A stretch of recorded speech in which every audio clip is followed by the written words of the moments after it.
Black Power family. I want you to get on this joint and speak from the soul, brother. Dear white supremacy, you thought that you could finish me, but my elders told me you're my motherfucking enemy. Sit down the energy to come at Alright, you and this is Tom, another good friend of Charles Conley. Alright, first, can you tell us how long you knew Charles?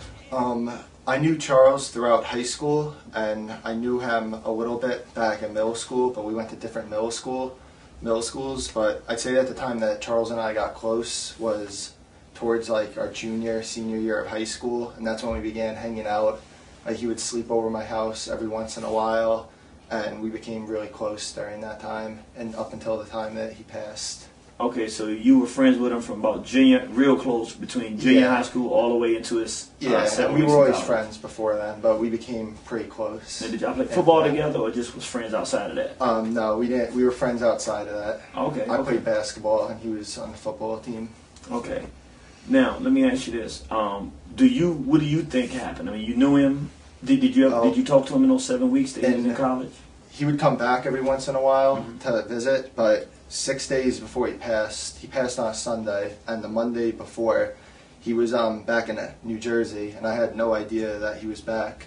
And he called me randomly, and me and a group of 8 of our friends, who were also friends with him, we were going to a Jets game that night, and he called us just out of the blue and said, "I got tickets to the game," and whatever, he said, "I'm going to meet you guys there," or whatever. So out randomly, he just showed up, and we ended up tailgating, had fun together. We spent about 5 hours together. And then right before the game, when we went to our seats, he was in different seats. So we just said goodbye to each other like it was nothing, like it was no big deal. I'll see you next time. So when you saw him, he was in a typical standard spirits. He was 100% typical of the Charles that I know. He was joking around. He was completely normal. And this is 6 days before his passing. Yep, 6 days before, and I believe he went back to Delaware that night after the game. Do you believe he took his own life, or that somebody took his life? Looking back on it, I don't know if it's I really don't. It's not my place to know, but I don't know what happened. But Charles was always the person who brought us up. Like, if we had a problem, he would be the one that we talked to that would help bring us up. So we never thought that he'd be a person that would go through issues like that and that would be depressed. So that's why it was so shocking to hear that he committed suicide from the police, because he's just always, the last person out of anybody you would ever expect it. He was the most popular kid in high school. We all went to him with our problems. So I'm not really sure. Okay. Now, this is going to be a little difficult for you to answer, because you have a perspective that most of us in this room wouldn't have. And this is probably the most relevant conversation that we can really have, because you have access to environments we don't. Now, I'm going to ask you a hard question, and I want you to give me an honest answer. There are extremely rising tensions between black and white, particularly on the white conservative end in this country and the white liberal end. We've seen through the research and documentation that anti-black sentiment from whites, from Maine all the way down into Texas on the eastern seaboard, is skyrocketing. In all honesty, what kind of conversations do you hear that we would never ever hear, because we're not in those environments, from whites when there are no black people around? To be completely honest, the conversations is you'll always get a group of white people that will say stuff like, they'll be like, "Oh, the N-word president," or something, but you never take it, like, I don't feel like that I associate myself with people that are really racist and like actually mean the stuff that they're saying, but you know that there's a good amount of them out there. Help me out. All right. But I want a little more detailed explanation, because again, you're helping us out. No problem. We don't really, we not knowing. We need a real good understanding of like the kinds of things that happen. So let's say you go out on a day and you're in a place with these more racist type whites. You just happen to be there. You're white, so they can say whatever they want to say because of the issue. Give us a real sense. Okay, yeah, they say the N-word president, this, that, and the other. But then what do they say? What are they saying about black people? What are they talking about? The tensions. Oh, you'll get the people saying that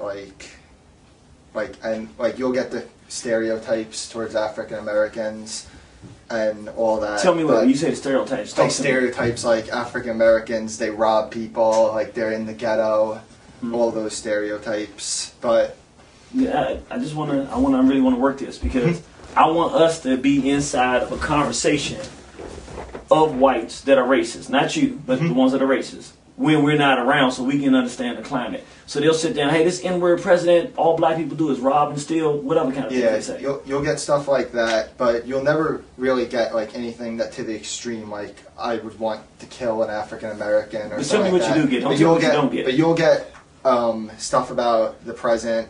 Sometimes there's people that don't like him because he's a liberal, but then there's others that because he's African American. So you'll get that. And then you'll pretty much just get the stereotypes about how African Americans, a lot of them are poor, they have to rob people. And a big one is that a lot of white people will be nervous in a community with African Americans. Like if you're leaving your car somewhere, some white people will be more scared if they're in that area. Right, help me out.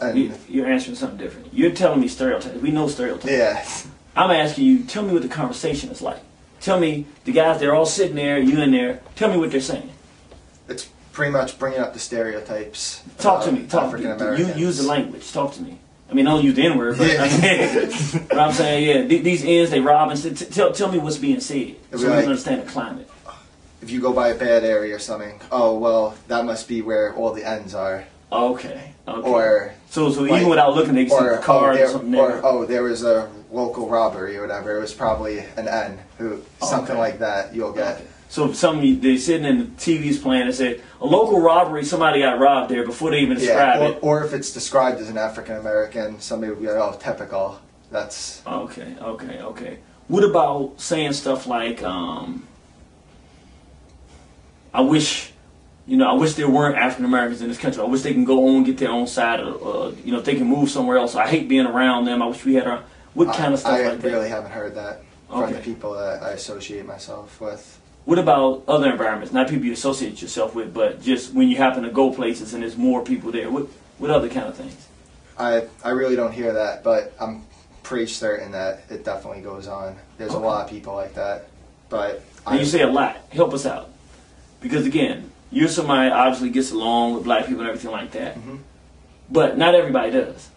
If you could say out of 10 whites in any given area, how many of them feel more like that with the racist kind of feeling or sentiment? Out of 10, how many would it be?